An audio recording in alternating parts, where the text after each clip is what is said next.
Hello mga kaswerte! Welcome natin ang unang araw ng March. Ayan, araw po na ito ng Sabado, Petsada March 1. Paya at sumada natin via STL at Lotto na pwedeng tayaan nationwide. All nations na po ito.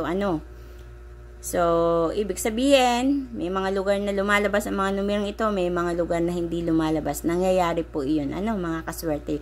I hope naiintindihan po ng bawat isa. Kasi unang-una, hindi po sure ball ang ating mga numerong ito. Kumbaga, paya at sumada. Ika nga, magsisilbing gabay ng bawat isa. Kung gusto nyo kumuha ng mga numero dyan, sige lang. Kung ayaw, okay lang din. So, narito ating mga rumble numbers. Ito yung mga numerong lumabas ayon sa ating kalkulasyon. Sa petsada, sinamahan ko ng paya at sumada, 32, 14, 5, 11, 16, 12, 34, 25, 3, 27, 7. Ayan. At ito naman sa ating parting ibaba, ang ating tinatawag na ipit or butas na numero. Kinuha natin yan diyan sa ating rumble numbers. Yung mga ipit diyan.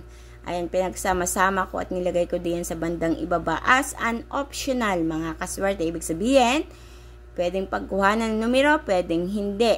Pero ang masasabi ko lang, mga kaswerte, sometimes ang pares na tumatama at lumalabas ay nagmumula sa ating ipit or butas na numero. Pwede din namang ipares ito sa ating rumble numbers na numero. So talagang napakahirap pumili. Pero naway swertehin kayo sa pagpili. So para sa ating lucky pompiang mga kaswerte, 7, 7, 14, 14. At para sa ating lucky tips pares, 25, 33. Ayan, 15, 26, 7, 12 at 27, 5.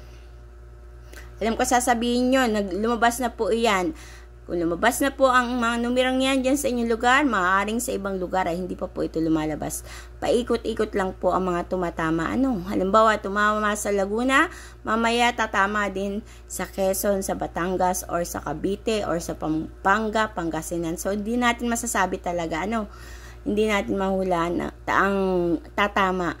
Pero kapag sinuwerte ka, kahit anong piliin mo dyan, tatama at tatama ka. Maraming salamat mga kaswerte sa inyong walang sawang pagsubaybay at panonood nitong aking paya at sumada at everyday. Huwag kalilimutan na i-share ang aking video. Ganon din, huwag kalilimutan na i-like ang video at i-follow ang aking Facebook page at YouTube channel na may Mayo OFW Live para updated po kayo sa lahat ng mga ipinopost ko na video dito. Maraming salamat mga kaswerte sa inyong walang sawang pagsubaybay at panonood.